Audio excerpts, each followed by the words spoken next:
नमस्कार. मी पंजाब डक. आज आहे 25 जून 2026. मी माझ्या शेतामध्ये आणि या ठिकाणून महाराष्ट्रातल्या शेतकऱ्याला अंदाज देणार आहे. सर्वप्रथम शेतकऱ्याला सांगू इच्छितो की शेतकऱ्यांना आज 25 तारखेपासून आणखीन जवळपास 10 जुलैपर्यंत चांगला दररोज भाग बदलत वेगवेगळ्या भागात पाऊस पडणार आहे आणि सर्व शेतकऱ्याची पेरणी होणार आहे, म्हणून हा अंदाज लक्षात घ्यायचा. आता ज्या ज्या भागात पाऊस पडलाय आणि ज्यांच्या भागामध्ये जमिनीमध्ये ईदभर ओल असेल तर तुम्ही तुमचं पेरू शकता.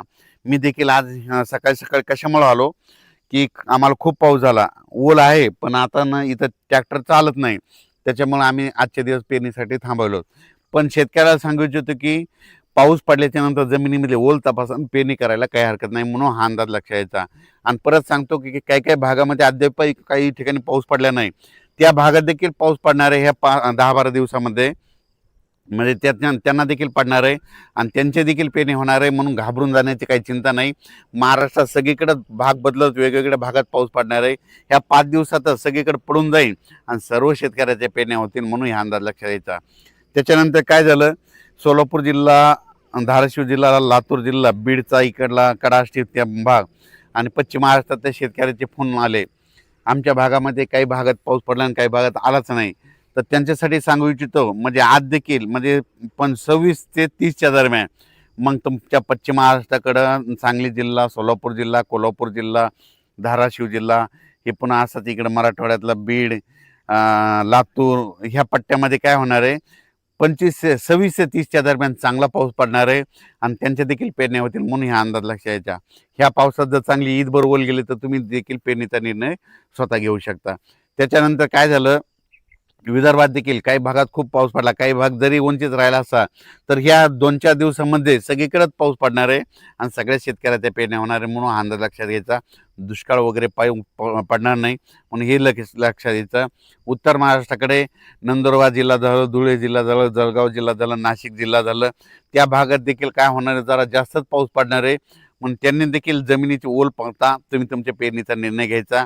मुंबईला देखील, मुंबई पुणे तिकडे देखील काय होणार आहे, म्हणजे जुलैच्या पहिल्या आठवड्यात मुसळधार पाऊस होईल, अतिवृष्टी होणार आहे, म्हणून ही देखील मुंबईच्या जुलैच्या पहिल्या आठवड्यातला अंदाज लक्षात यायचा. जुलैच्या पहिल्या आठवड्यात देखील महाराष्ट्रात काही भागामध्ये काय होणार आहे, ठिकठिकाणी अतिवृष्टी होईल, काही भागात मुसळधार पाऊस होईल, कुठं रिमझिम होईल, म्हणून जुलैच्या पहिल्या आठवड्यात देखील पाऊस पडणार आहे, म्हणून हे देखील सर्व शेतकऱ्यांना अंदाज लक्षात यायचा. तो पाऊस काय होणार आहे, सगळीकडे नाही पडणार, पण काही भागामध्ये जरा जास्तच पडणार आहे. आणि ज्या तळ्यामध्ये पाणी आतापर्यंत अद्यापही नाही तर ती पाझर तलाव, त्याच्यामध्ये काय होईल जुलैच्या पहिल्या आठवड्यामध्ये. सांगायचं झालं तर उत्तर महाराष्ट्रामध्ये नंदुरबार जिल्हा, धुळे जिल्हा, जळगाव जिल्हा, नाशिक जिल्हा, अहिल्यानगर, इकडे संगमनेरच्या खाली ओझर, पुन्हा निळवंडे धरण त्या परिसरामध्ये कॅचमेंट एरियामध्ये चांगला म्हणजे जुलैच्या पहिल्या आठवड्यात पाऊस पडणार आहे आणि त्या धरणामध्ये आवक यायला सुरुवात होणार आहे, म्हणून हा अंदाज त्या शेतकऱ्यांना लक्षात यायचा. तसंच राज्यात देखील काय होणार आहे, जिथं पाऊस पडला तिथं वडे नाल्याला पाऊस येणार आहे, काही भागात रिमझिम राहणार आहे, पण सगळीकडेच काय होणार आहे, वेगवेगळ्या भागात पाऊस पडणार आहे आणि सर्व शेतकऱ्याची पेरणी होणार आहे, म्हणून हे अंदाज लक्षात घ्यायचा. तसेच कर्नाटकचे, महाराष्ट्राचे लगतले शेतकरी ज्यांना मराठी भाषा कळते त्यांना, त्याच्यानंतर तेलंगणा, निपाणी, हे तिखोटी हे परिसरातल्या सर्व शेतकऱ्याला सांगू इच्छितो की 26 तारखेपासून म्हणजे उद्यापासून तुमच्या भागामध्ये पाऊस सुरू होणार आहे. तुमच्या भागाकडे जर पाऊस सुरू झाला तर ते पाऊस काय होणार आहे, महाराष्ट्रामध्ये लातूर जिल्हा, नांदेड जिल्हा, धाराशिव जिल्हा, सोलापूर जिल्हा, कोल्हापूर जिल्हा, सांगली जिल्हा, पश्चिम महाराष्ट्र, कडाष्टी, बीड ह्या परिसरात ह्या परिसरामध्ये चांगला पाऊस पडणार आहे, म्हणून कर्नाटक, तेलंगणा, आंध्र प्रदेश तिकडे काय होणार आहे, म्हणजे 26च्या नंतर पाऊस येणार आहे, 26 ते 10च्या दरम्यान तिकडे पाऊस पडणार, त्याच्यामुळे काय होईल, तुमच्याकडे पाऊस येणार आहे, म्हणून हे पश्चिम महाराष्ट्रातले सर्व शेतकऱ्यांनी हे देखील अंदाज लक्षात यायचा. त्याच्यानंतर मध्य प्रदेश, खंडवा इकडल्या भागातल्या शेतकऱ्याला सांगू इच्छितो की तुमच्याकडे काय होणार आहे, म्हणजे आता हे उद्याच्या म्हणजे 26 तारखेपासून ते 8 जुलैपर्यंत आपलं मध्य प्रदेशमध्ये देखील चांगला पाऊस पडणार आहे. मध्य प्रदेशच्या बाजूचे जे आपले